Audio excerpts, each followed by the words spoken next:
Okay, hello. Thank you everyone for joining in. So this is supposed to be, this is meant to be the first class on Kala Sarpa. We have already had an orientation class. I'll share the link of the recording after we end this class. And as I said in my announcement, the classes, of course, will be available on YouTube, but I'd want, it would be good that everyone who wants to learn or who is serious about learning joins in live. Okay. So let's begin. Okay. So in the last class, we actually did a, we went over over what Kalsarpa actually means and how some so-called reputed astrologers they deny its existence altogether. Okay. So, we try to look at all the claims, all the denials, and then I gave my own logic as to why this denial factor does not really work. Okay. Of course, there is no ambiguity on the fact that things like Kala Sarpa or Mangal Dosh, they have been used traditionally by some unscrupulous astrologers or some unscrupulous tantrics to, to earn money. But just because a thing has been misused, it is wrong to dismiss its existence altogether. Okay. So, anyways, we begin. And for those who are new here, we always start our class with a mantra. Okay. So I'll just share the mantra. And for those who have attended the, Jyotish Foundation class, yeah, good evening, Shraddha. For those who have attended the Jyotish Foundation class, they'll be familiar with the mantra. But for those who haven't, I'll just, just start it once again. Okay. So to when we start anything new, we always start things with the Shanti mantra from the Kathopanishad. Okay. So the mantra is as follows: Om Sahana Avatu. Okay. So Om, it means Shabd Brahman. Saha means together. Now means both or all. And Avatu means may he protect. So the mantra, the meaning of this line is, O Supreme Being, may we all be protected. Okay. Saha now bhunaktu. So this again, Saha means together. Now means both or all. Bhunaktu means being nourished or energized. So this mantra literally means may we all be nourished. Okay. Saha viryam karavavahai. Okay, again, saha means together. Viryam means energy. Kara means hand. Avahai means bring into use. So the meaning is may we work together with great energy. Okay. Tejasvi nav adhi tama astu. So Tejasvi means having great energy. Now means both. Adhi means intellect or study. Tama means higher degree. Astu means so be it. Okay, so the meaning is may our intellect be sharpened. That means, may our study together be effective. Ma vidvish avahai. So ma means not be. Vidvis means animosity. Avahai means bring or have. So what it means is, let there be no animosity amongst us. Okay, and then the mantra ends with Om Shanti Shanti Shanti He.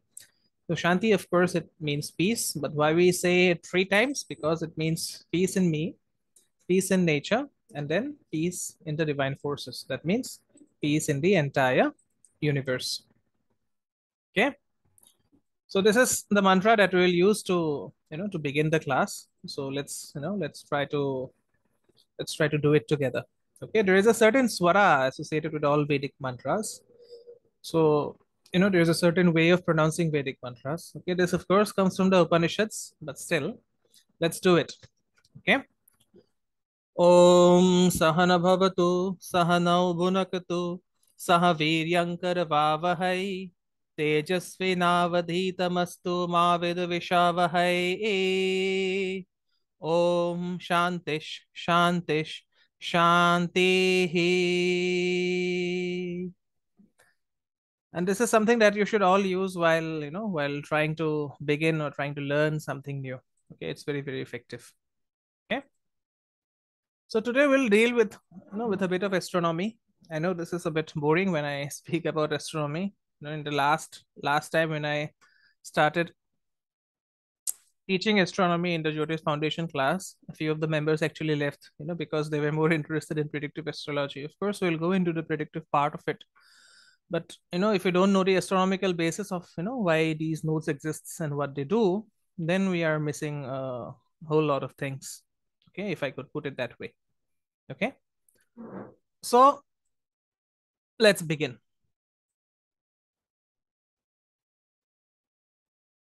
So the lunar nodes, they are known as, just for those who are not familiar with it, all the planets will have two nodes. Okay, the north node and the south node. But for our reference, Vedic astrology, it deals with only nodes of the moon. Okay, so the north node of the moon is known as Rahu, and the south node is known as Ketu. Okay, and I'll just show you how it happens. Just let me share the screen.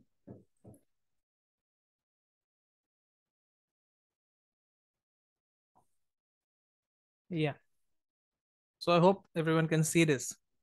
So this is a figure that represents the intersection of the elliptic and lunar orbital path planes. Okay. So this is the Earth. We know that the Earth moves around the sun in its own orbit. Okay. But then when we speak about the solar system, there are two ways to look at the solar system. One is known as the heliocentric view, and the other is known as the geocentric view. Okay. So in the heliocentric view, the Earth is said to be the center of the universe, and that is what Vedic astrology teaches. Okay, it teaches that the Earth is the center of the universe.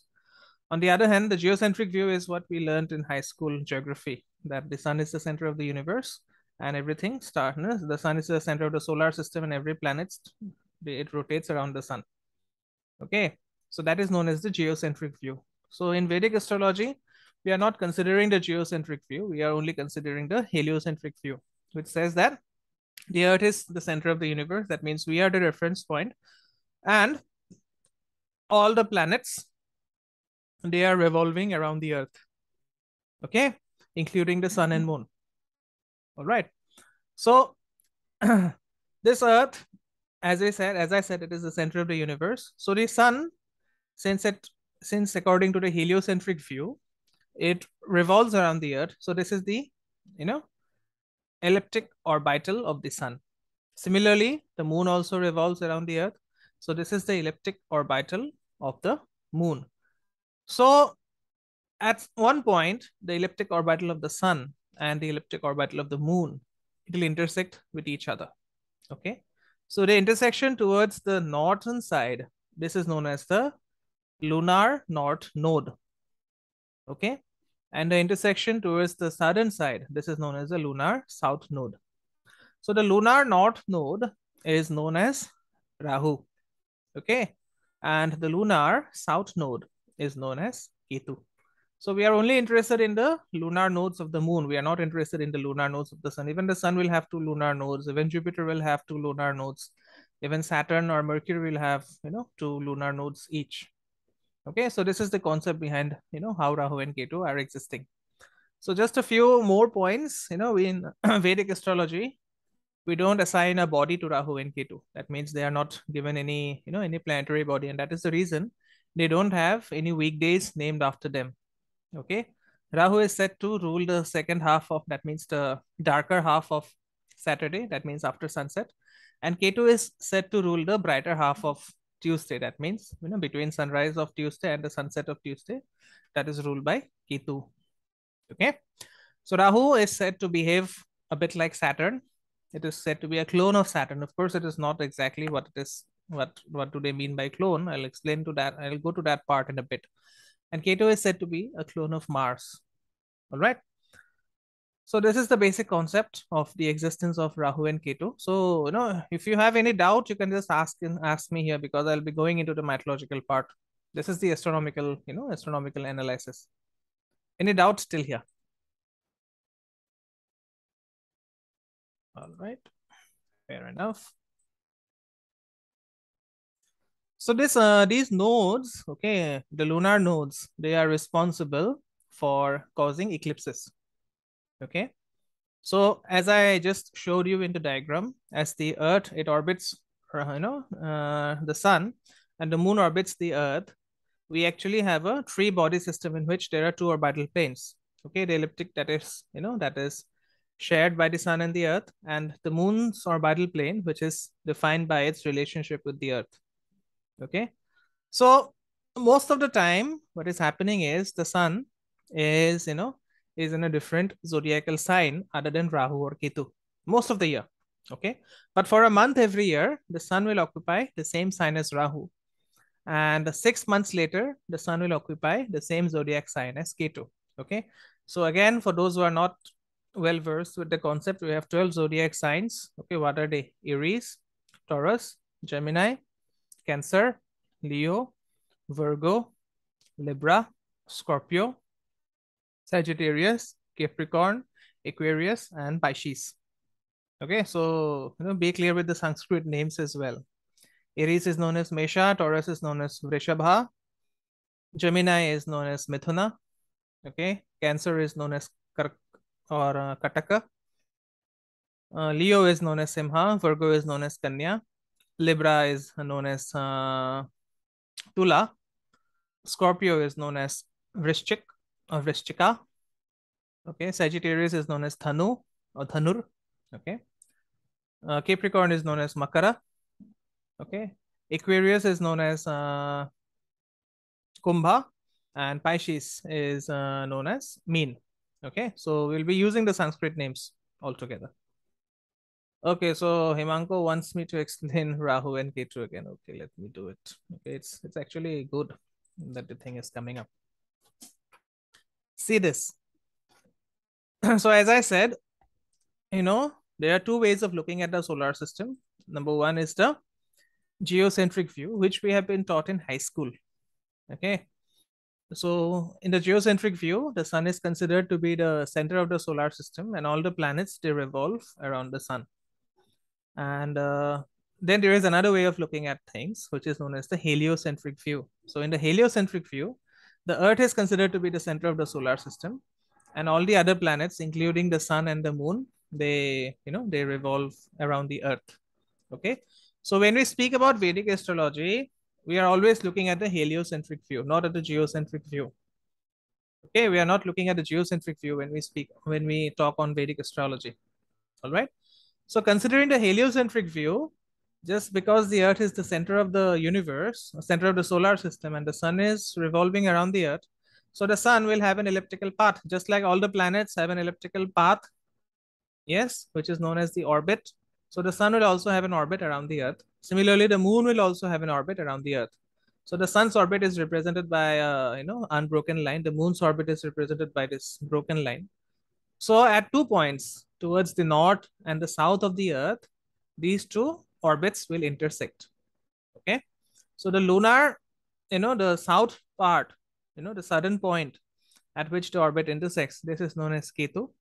And the northern part where the orbits intersect, this is known as Rahu. Okay, I hope this is clear. Yeah. So as I was saying, there are 12 zodiac signs.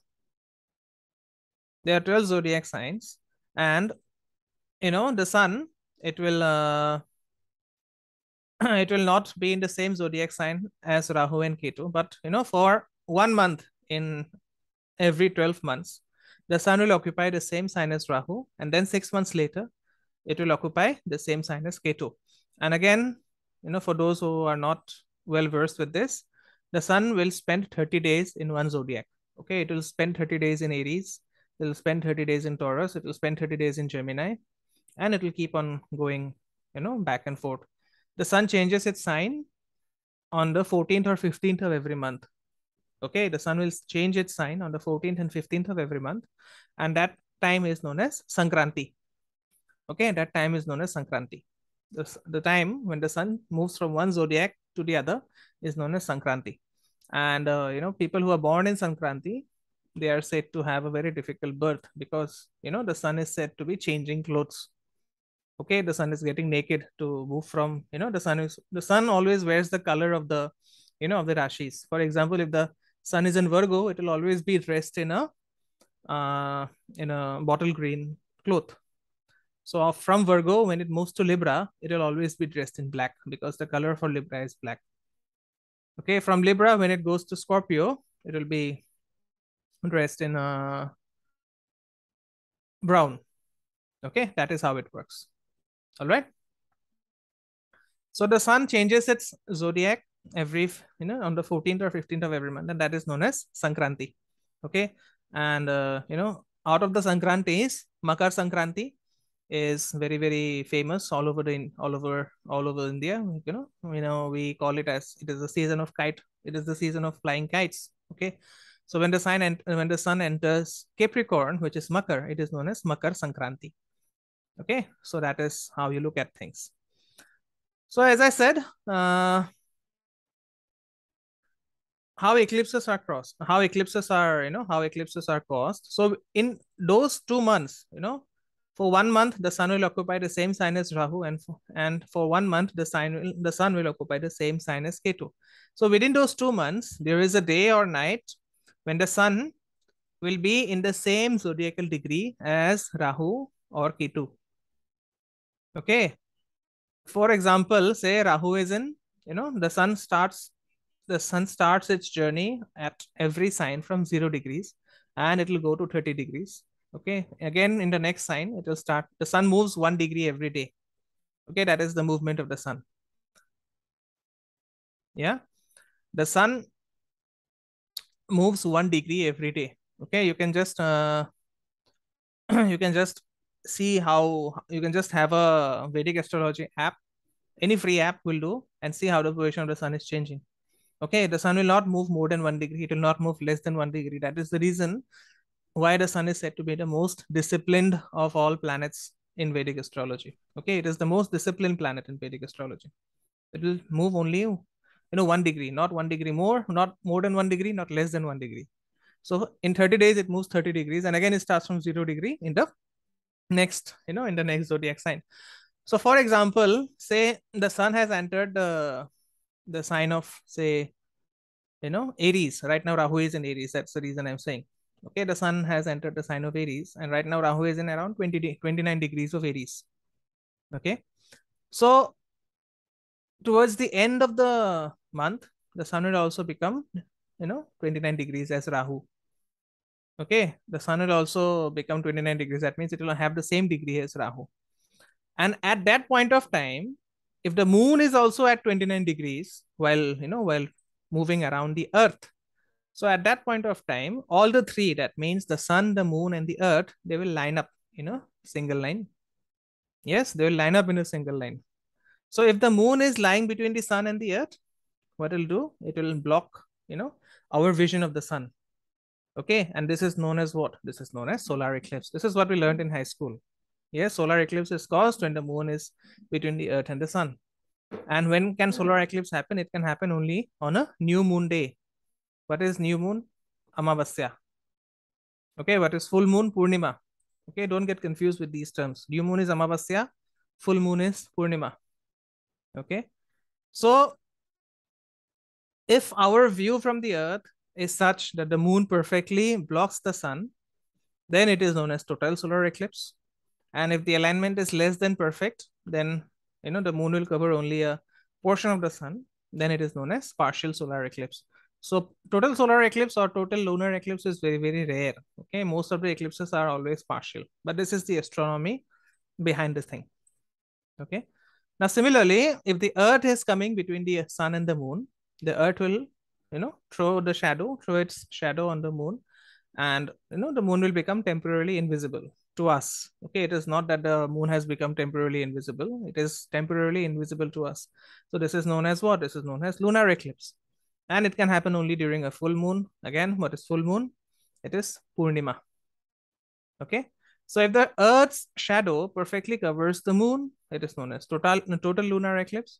And for a less than perfect alignment where the earth's shadow covers only a portion of the moon, it is known as partial lunar eclipse. Okay, now just a quick disclaimer. In Vedic astrology, we are more concerned about lunar eclipse than solar eclipse, because Why? Any answer? Does anyone know why we are more concerned with lunar eclipse? Because the moon represents the mind. Okay, the moon represents the mind. Yeah, Prashantji, the moon represents the mind. So the mind undergoes a lot of shift during the eclipse. Okay, the sun represents the soul. Okay, the soul cannot shift. It is in this body, and if you have not attained immortality, it will go to another body. It will find another body to go. Okay, the soul is not bothered. The soul is just sitting in the body enjoying the drama. Yes, right now I am teaching all of you. The soul is just seated here and enjoying this teaching. Okay, it has nothing to do, so you don't have to worry about the solar eclipse, but the lunar eclipse is very, very important. All right, now here's a quick tip. Okay, here's a quick tip. Never ever get into any kind of argument with your loved ones during a lunar eclipse, because then that argument will never be resolved. Okay, those arguments will never be resolved. And if you have had a breakup during a lunar eclipse, gone, the relationship is gone. Okay, I've seen many people coming to me and saying that, I have had a breakup. I just want I just want him back. I just want her back. And I just ask the client, when did you have a breakup? And they say, oh, I had a breakup during lunar eclipse. No, it's gone. I cannot do anything. Tantra cannot do anything. Okay, Tantra has certain limitations. So never ever argue with your loved ones, even with your parents. Okay, suppose your father is telling you something and you don't, it has offended you a lot. So you want to get back at your father. Just see if it is a day of lunar eclipse. Don't get back at your father. Maybe resolve the difference on the next day. Okay, don't open your mouth basically. Okay. So some cultures, even in India, there are certain tribes who prefer people keeping Maunavrata. Maunavrata means the vow of silence during lunar eclipse. Okay, because if you don't speak, then there is no problem. All the problems come through the mouth. Yeah, you cannot take back your words. Okay, you may have not meant something and you said it, but then if it can cause real harm to the people whom you love. Okay, so this is a tip. Never ever get into any kind of argument or conflict or breakups during any lunar eclipse. Okay, because it will just spread the energies like anything. Yeah. All right. Any doubts still here?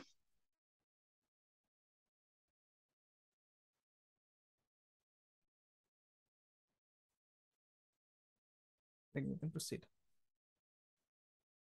Now, to calculate the position of Rahu and Ketu.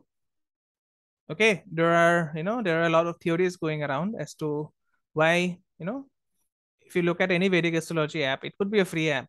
Okay, there will always be a setting to calculate the what to say, the position of Rahu and Ketu. Okay, always use main node. Don't use true node. Okay, there will be two options, mean and true. Always use mean nodes. Okay, I know there is a lot of misconception. There are a lot of well-known astrologers out there asking you to use true nodes. Okay, even the great Sanjay Rath ji, even the great Shri K.N. Rao ji, they all use true nodes, but don't use true nodes. Use mean nodes. Okay, and why I'm saying this? Because my guru told me so. Okay, and also I've got good results by using mean nodes, not true nodes. Okay, I'll give the justification as well. Don't worry about it. All right. So what has happened is that in the last 20 or 30 years, we have had this barrage of apps coming our way to calculate the birth chart of an individual. So it's a computerized astrology program that have given astrologers the option to select a default calculation. Yes, these programs, they will always ask you to set a default calculation. Okay, but there is a difference. You'll not find a difference usually in the D1 chart, that means in the Rashi chart, but in the Navamsha or in the higher divisional charts like the Sastyamsha or the Trimsamsha or the Dwadasamsha, this setting of true and mean nodes will make a lot of difference. Okay, so what is the difference basically? Yes, if you think about it, the only time a nodal position is true is when you observe the moon crossing the ecliptic. What is crossing the ecliptic? It means, in every 27 and a half days of the month, you would actually see the moon cross the ecliptic going from the south to the northern hemisphere. And that allows you to mark Rahu's position. Okay. Similarly, after 2 weeks, when the moon completes its half orbit in the northern hemisphere, it'll cross the ecliptic going south, and then you can actually mark K2's position. Okay. So these are the only times, the true positions exist. Otherwise, they don't. Getting my point? In only one day out of the 30 days of a month, the moon assumes a true position. And 2 weeks later, it will assume another true position while calculating Rahu and Ketu's position. Okay. So these observed crossings are the only true nodal positions, and everything else is hypothetical. Okay. Everything else is hypothetical because it is only because Rahu and Ketu are hypothetical points or imaginary points. That is the reason they don't have any weekdays assigned to them. Okay. So, all this calculations about mean and true nodes, they came up when with the advent of, the moon missions of NASA. Okay. And what happened with those moon missions is that the astrophysicists with supercomputers, they made more sophisticated calculation of the nodes, taking into account, the perturbations due to Earth's slightest wobble.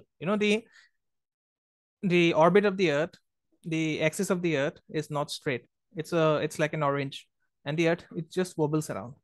Okay, it does not go in this way. It wobbles around, and because of this wobble, people think that true nodes are more accurate, but it is not so. Okay, it is not so. So, this word that the true node is hypothetical, it was first used by the American astrologer Neil Michelson. Okay, Neil Michelson, he was the one who used this word hypothetical node, and he was actually referring to the true node. Okay, but then all astrologers, especially in the West, okay, all astrologers, especially in the West, they always they started after the NASA's moon missions, they started treating the true node as the gospel truth. Okay, why? Because there is no established logic behind it, because they think that the true node sounds like a real deal, while the mean node is like an approximation. Okay, that is the only logic that they will give. I think that the true node is real. The mean node is just approximation. It's not correct. Okay, it's not correct. So the same problem has also come to the Vedic astrologers, because as a subject, astrology was in India. Astrology was popularized by two astrologers. One is Sri K.N. Rao, and the other is Dr. B.V. Raman. And most of them had foreign students. Okay, and foreigners, I don't know the reason, but they tend to be, more logical while they tend to be more so-called logical while studying things, you know. And there is no logic, as I said. Ask any Western astrologer. You can even ask the great Sanjay Rath. He is still alive. You can ask the great, K.N. Raoji. He's still alive. Just ask them why do they use true notes, and there is no logic. They'll say that it is more accurate. Okay, it is more accurate. But what is the basis of the accuracy? Nothing. Okay, there is no basis of that accuracy that they use. All right. So this way of looking at calculating the positions of Rahu and Ketu by a true or mean nodes, it will it does not make a lot of difference in the Rashi chart, as I said, but it will make a lot of difference in the you know the divisional charts, which are known as the Varga charts, Shodasha Varga, the 16 divisional charts. And once it starts making a difference, what will happen is it will either increase or diminish the effect of the nodes while studying the dashas and the bhukti periods. Okay, and then the predictions will go wrong. All right. So this difference of calculating the positions of Rahu and Ketu by using the true node and the mean node, as I said, can range as high as 1.5 degrees of longitude. Okay, and because it is more than 1.5 degrees, In some cases, it can actually result in the nodes changing positions in the, in the divisional charts, in the higher divisional charts. Okay, so I'll just give you my example. If I look at my example, in my D1 chart, whether I use true nodes or mean nodes, Rahu and Ketu are located in the second 8 axis. Okay, that means Rahu is in the second house, Ketu is in the 8th house. But if I use the true node calculation in my Navamsha, then what happens is Ketu, Rahu and Ketu, they change their position to the 3-9 axis. That means Rahu comes to the third house and Ketu comes to the ninth house. But if I use the mean node position, Rahu comes to the fourth house and Ketu comes to the 10th house. And I agree to that calculation because a lot of things match with me when Rahu is in the fourth house and Ketu is in the 10th house. Okay, so always use mean node calculations while while calculating the positions of Rahu and Ketu. You of course don't have to calculate; the software will calculate, but always change the setting to mean node rather than true node. Okay. And for those who want to learn astrology seriously, I would recommend downloading the Jyotish app. That is very good. Okay, it is available for free on Android, or you can download the Divya Chakshu. Okay, Divya Chakshu, that is another good app. For those who are using, who like to use, who are more PC or laptop oriented, they can download the Jagannath Hora for free. Okay, so among the paid ads, the good ones are Cosmic Insights and the other app which is called Parashara's Light. Okay, Parashara's Light. There is another good app which is paid. It is known as the Shri Jyoti Star. Okay, it is developed by Andre Foss. All right, but then as I said, in all my examples that I'll be discussing further, I'll be using the true node, mean node rather than the true node. Okay. All right. Any doubts still here? A lot of things, might be sounding new. Okay. All right. Let's continue with the mythological part. Okay. So this is interesting. Yes. So we need to understand mythology. Okay, because astrology is 70% mythology and 30% logic. Unfortunately, the West has made it 70% logic and 30% mythology. They try to understand the planets without understanding the mythology behind it, which is so very wrong. Okay. So we have to understand the mythology associated with creation.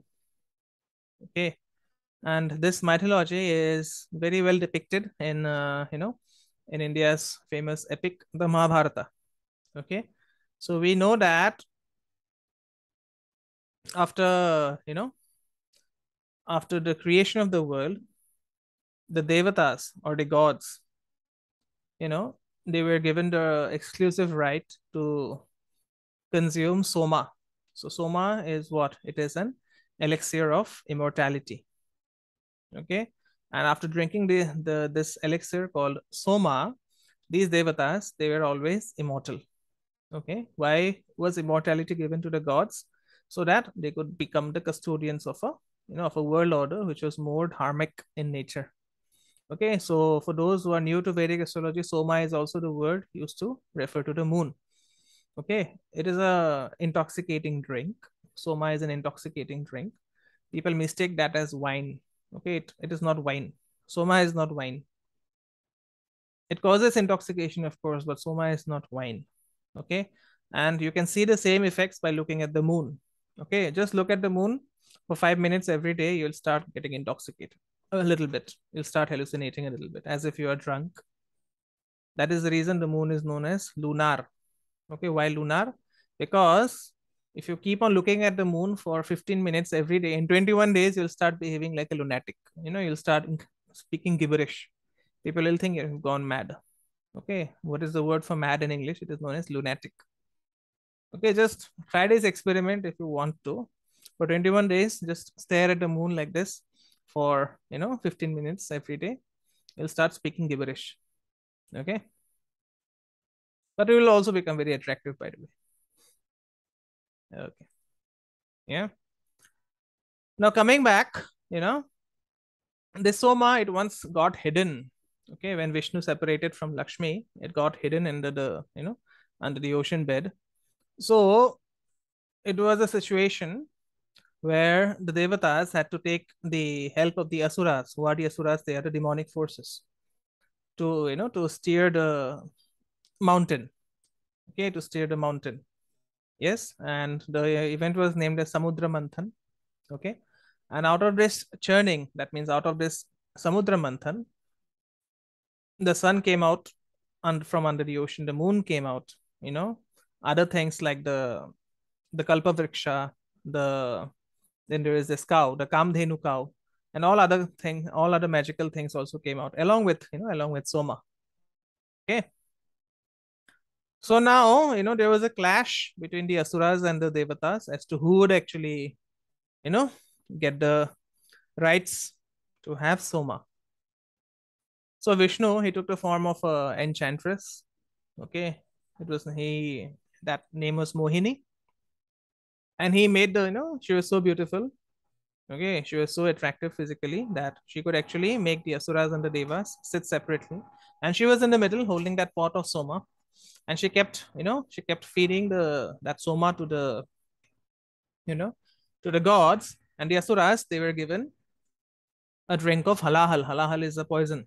Okay, a part of it was also consumed by Mahadev, that means Shiva, and that is the reason he has this blue impression on his throat, and he is known as Nilkant. Okay, so she started this Mohini form of Vishnu. She started feeding Soma to the Devatas and halahal to the Asuras. Okay, so one of the demons, his name was Swarabhanu. Okay, one of the demons, his name was Swarabhanu. So he disguised himself as a Devata and he sat amongst the gods. Okay, he sat amongst the gods, and then he started consuming this Soma, which gave him immortality. And on seeing him, the sun and moon, that means Surya and Chandra Devatas, they immediately reported to Vishnu that, hey, look, this demon, Swarabhanu, has consumed the elixir called Soma and he has attained immortality. And Vishnu, out of anger, he gave up that appearance of Mohini. He came to his true form. He ordered his Sudarshan Chakra to cut off the head of Swarabhanu. Okay, so the head was separated from the body, and the head part, it came to be known as Rahu, and the part without without the head, it came to be known as Ketu. Okay, but then because Surya and Chandra had reported this act to Vishnu, so what happened is, Rahu, he started chasing Surya Dev, and Ketu started chasing Chandra Dev to consume them. Okay, to consume them. And this cycle has been going over and over again. Okay, so that is the reason in astrology, whenever the sun is with Rahu, it is said that the sun is eclipsed. And similarly, whenever the moon is with Ketu, it is said that the moon is eclipsed. And this cycle keeps on happening and over and over and over again through a period of eternity. Okay, so this is the myth of Rahu and Ketu. Now, before we try to understand, Kala Sarpa, we also have to understand the Naga Kingdom. Okay, so in Vedic mythology, these Nagas, they are regarded as very powerful serpent beings originating from a low culture. Okay, so the Vedic culture is also known as the Aryan culture. The word Aryan actually means royalty. Okay, it does not have to do anything with a group of people who are said to have migrated from Europe and stuff like that. Okay, the Aryan migration theory has been debunked quite a several number of times, so that theory does not hold any relevance right now. Okay, Aryan actually means royal. So these Nagas, they are very powerful, but they are said to come from family. They are said to come from a clan which is not royal by birth. Okay, a culture which is not from nobility. So unlike the Devatas who live in the sky, these Nagas, they are said to live on earth with humans. Okay, but then because they were distinct, okay, because humans were very scared of these Nagas, of these powerful beings, they were actually instructed by Brahma to establish their kingdom which is known as Nagaloka, by the way, below the earth. Okay, so this Nagaloka is something that we also call as Patal Loka. Okay, so Patal Loka is described in the Puranas as a vast domain which is filled with beautiful residences and pleasure gardens. Okay, and the main city of the Patal Loka is known as Bhogavati. Bhoga means consumption. Bhogavati, that means these are the beings who always indulge in bhoga. Okay, bhoga means enjoyment also apart from consumption. Okay, so these nagas, they were antagonistic to the devatas. Okay, they were very very inimical to the devatas, but they were not very inimical with the people. Okay, and because they were not inimical with the people, some nagas, they actually intermarried with humans. Okay, and because they were from some another lineage, they were recognized by their different and very and variegated colors, sometimes bordering between a serpent and a human, having being a cross of each other. Okay, maybe the head of a serpent and the body of a human, or maybe the head of a human and the body of a serpent. Okay, so this was the form of those of those progenies which actually came out as a result of the union between a naga and the human. Okay, and even when you consider the nakshatras, okay, what are the nakshatras? Nakshatras are they are regarded as the lunar mentions. Okay, there are 27 nakshatras, and each is regarded to be the wife of the moon. Okay, so one zodiac sign is made up of three nakshatras. Okay, one zodiac sign is made up of three nakshatras. So 12 zodiac signs. Okay, and there are 27 nakshatras. Okay, there are 27 nakshatras. For spiritual purposes, you'll consider 28 nakshatras. Okay, so out of those 27 nakshatras, there is one nakshatra, the ninth nakshatra, which is known as Aslesha. So Aslesha is regarded to be a very negative nakshatra. A lot of negative things are written about Aslesha, but Aslesha is ruled by the Naga Devatas, or the serpents. Okay, the ruling deity of Aslesha is Ahi. Okay, Ahi. So Ahi means the sky serpent. Okay, but they are also known as the Sarpa. It is also known. Ahi is also known by Sarpa Devata or the Naga Devata. Okay, so this is a very Asuric nakshatra. Okay, Asuric means tamasic. Okay, there are three gunas: sattva, rajas, and tamas.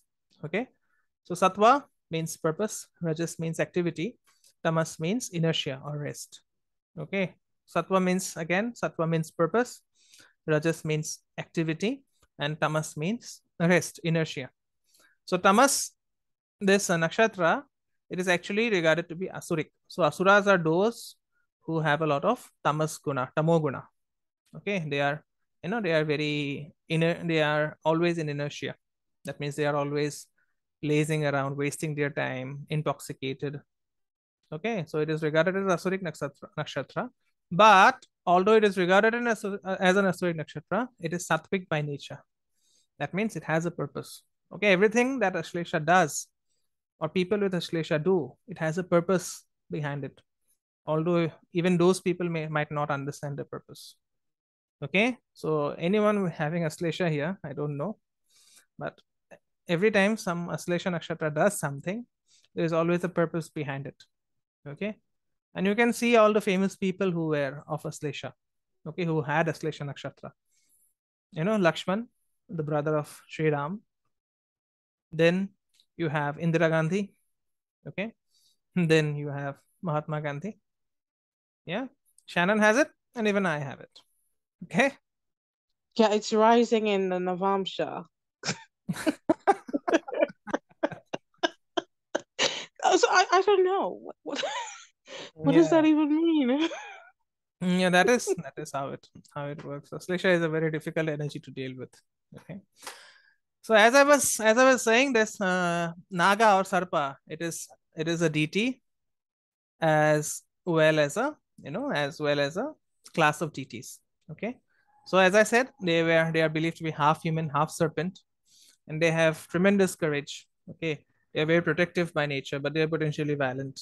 Okay, but they are very handsome too. Okay. How do I find mine? I'll find yours, Imanko. Next time when you meet me, just give me your birth details. I'll find yours. Okay. So now, if you look at Sanskrit, okay, if you look at Sanskrit, Naga also has, Naga also means not going. Naga, okay, not going. So, Naga is the one who has the power to go or not go. Okay, so what it means is it can be interpreted as these Nagas, they have the power to go where other creatures cannot go. Okay, and if you look at the analogical side to it, the mind also has something of the same quality. It can go where the body cannot. Yes, if you look at the human mind, it can go where the body cannot. For example, I can just imagine myself being at bed with Mia Khalifa, but my body cannot do it, right? So that is what the power of the human mind is. Anyways, that was a joke about Mia Khalifa. I think every male of the in the planet now dreams about someone else. I've become old. I think the younger ones deal about, they dream about something else or someone else. But anyways, I hope you get the gist. Yes, the mind, it wants to, it can go to places where the body cannot. For example, I might just be sitting at the, at my workplace, and my mind may be somewhere in that restaurant where I had a very, nice meal yesterday evening. Yes, I might still be drooling over that food, although my body is at my workplace. So that is the power of the mind. Okay, analogically. Yes. So this actually represents the ability to move into the unseen and to delve into unseen things as well. Okay. And if you look at seeing, it is a metaphor for all the senses. What do we see? We see what the mind wants us to show, right? For example, I may be, I may be doing a class, but if my mind is where, or if my mind is at a cricket match which is currently running on the TV, I might be seeing this screen with all of you here, but I'll also be seeing the cricket match. So it's a, it's a metaphor. I'm seeing two things together. Right now I'm seeing this, this DP of Shannon where it reads Red Rock Secret with Wilderness. Okay. But if I'm also thinking about this cricket match which is running on TV, I'm also seeing that cricket match in my mind's eye. Okay, so this is a, this is this myth which is there. Yes. But anyways, the Nagas, they are usually worshipped as gods in many places in India and southern India, and we also have a, we also have a representation. We have a female deity representing the Nagas. Her name is Manasa. Okay, her name is Manasa. So I've written a book on Manasa. It's available on Amazon. You can just go and read that. Okay, I've given a few secrets also how you can use or you can invoke Manasa for achieving your desires. Okay, it's free on Kindle Unlimited. You can just go and read that. Okay, so these Nagas, they can, they can shift their shapes. They have paranormal powers, which is of course known as siddhis, and they often guard hidden treasure troves. Okay, they often guard hidden treasures, and they have all, if you look at esoteric knowledge, it is always symbolized by a serpent. Look at the doctor. Yes, the representation of healing knowledge, it is represented by a serpent who is crawling up a stick. Yes, even the kundalini is visualized as a serpent which is lying, you know yeah, yeah, which is lying at the base of the spine. Okay, yeah, Nagas will be everywhere. Okay, Nagas will be everywhere. Sri M, of course, he must have had his own experiences, but Nagas are everywhere. Okay, and it is no secret that as an Aslesha, I'm actually involved in teaching Tantra as well. Yeah. So this serpent is actually a protecting mechanism. Okay, it is a protecting mechanism. Yes, they are very protective by nature. And if you look at the mind also, it it is very protective.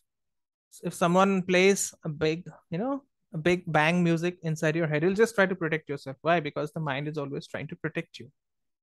Okay, this mind is a protective mechanism. Why do, you know why do people self-sabotage themselves? You've heard about the word self-sabotage. Why does that happen? It happens because the mind is becoming overly protective. Yes. So, the mind also has the potential power to create and to protect. Okay. And it is written in the Puranas that this world manifests by the means of Vasuki. So, Vasuki is the snake that you see on the neck of Shiva. Okay. And if you look at all the, if you look at all the Vedic gods and goddesses, if you look at Vishnu, he is always sleeping on the bed of serpents, and it is known as Sheshnaga. Okay. If you look at Ganesha, he has a serpent as his belt. Yes, he wears a serpent as his belt. So that is also a Naga. So everywhere there are the gods, there would also be Nagas. Okay. So these Nagas, they are the primal symbols of incarnation, karma, time. Then they also represent powers of creation of Prakriti. What is Prakriti? Prakriti is nature. Okay. So the Nagaraja is the king of cobras. Okay. So we all know about the king cobra. It's a very lethal venomous snake that can appear out of nowhere. It is the most poisonous snake in India. Yes. It grows up to 18 feet long and demonstrates, intimidating behavior. I just traveled in a car with forest officials, which had, captured a king cobra, and the sounds that it was giving out, it could actually scare anyone out of its wits. Okay, and when the king cobra raises its head, it can actually stand up to 3 to 5 feet tall. Okay, and what is unique about the king cobra is that it can feed on other snakes as well. So it has a sort of cannibalism associated with it, and this cannibalism, it reflects its powerful predatory instinct as well as its capacity to control and rule its own kind. Okay, so this Nagaraja, this Nagaraja, it symbolizes leadership and power. Okay, so what I'm trying to say is that there is a very strong correlation between the snakes and ancient divine wisdom. Okay, so it embodies various themes, like those of power, you know, potency, then commanding presence, leadership, rulership, and even protection. Okay, so this Kala Sarpa, which we will be studying, or which we are supposed to study, is itself a symbolic representation of the Nagaraja, and that means the king cobra and its lethal bite. Okay, the formation of this Kala Sarpa in any horoscope is associated with predatory actions. Okay, intimidating circumstances, maybe sudden and unforeseen events, maybe disasters out of the blue, maybe undesirable results out of the blue. Okay, and what humans fear most is what? What do you fear most? We fear the death. Yes, we fear the most that we fear is death. Okay, and after death we fear the unknown. If you look at the mind, it always fears something which is unknown. Okay, so the Kala Sarpa, it represents the unknown parts of of nature in any horoscope. Okay, if anyone has a Kala Sarpa yoga, it represents some things which are by and large unknown to the native as well as to the astrologer. Okay, so in the next class we will be dealing with the 12 different types of nagas that dwell in the Patal Loka. Okay, and why 12? Because Kala Sarpa can happen in all the 12 houses. So all the 12, there are different 12 types of Kala Sarpa yogas that happen, and we will read about, we'll study about all the 12 before before we get into the real meaty stuff. Okay, all right then. So any questions still here? Why are the nodes imagined as snakes? Because of the unknown, because of the unknown quality attributed to them. You don't know what the nodes will really do. No one can actually say what the nodes will do. It is just like snakes. The snake might be sleeping, but all of a sudden it can pounce upon you and then bite you to death. Okay, it is because of the unknown quality associated with the nodes. That is the reason they are imagined as snakes. It's very difficult to predict what will happen during a Rahu Dasha, what will happen during a Ketu Dasha. When I was young, in my teens, towards the end, I had my Ketu Dasha. It was predicted it was going to be horrible, but I actually had the best time of my life. Yeah. So even astrologers, they make a lot of mistakes while predicting Rahu and Ketu. Okay. You don't actually know how to read Rahu and Ketu, whether you read them by their, whether you read them by their signs, whether you read them by their nakshatras. Okay. What are their aspects? Parashara never says that Rahu and Ketu have, 5, 7, and 9th aspects. Parashara never says that. I never found anything mentioning about, about the aspects of Rahu and Ketu in the BPHS. All those things are coming from the from the other books of astrology. So there is a lot of controversy around the nodes. Okay. So does it mean that those who have unknown fears are mandatorily having Kala Sarpa Yoga? No, no, no, no, Shraddha. That is not how it works. Okay, unknown fears can be happening anyways. Okay, I'll just give you an example. Keep on browsing social media for 5 to 10 minutes. Keep on browsing, browsing, browsing, browsing, browsing. Just keep on scrolling. You'll start having unknown fears, and you'll not even know what that unknown fear is. Okay, that does not mean Kala Sarpa. Okay, and Kala Sarpa is not bad. Okay, it is not always bad. There is also a version of Kala Sarpa, which is known as Kala Amrita. Okay, I personally have Kala Sarpa in my chart. It has not been bad. Of course, it has been challenging, but it has not been bad as such. Okay. All right, then. So, thank you everyone for joining in.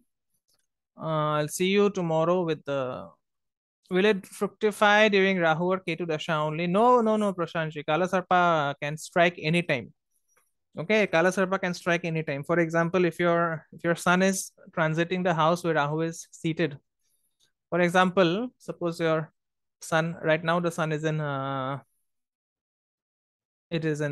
Sagittarius. Okay, so suppose Rahu is also seated in Sagittarius. All of a sudden, Kala Sarpa can start showing its effects in the horoscope. Okay, so it's not necessarily that it will manifest only during Rahu or Ketu Dasha. It can manifest at any time, especially during transits. Okay, for example, if Saturn is going over Rahu or Rahu is going over Saturn, it can really indicate difficult times. Okay, all right, all right. So, any more questions here? If not, we can end the class.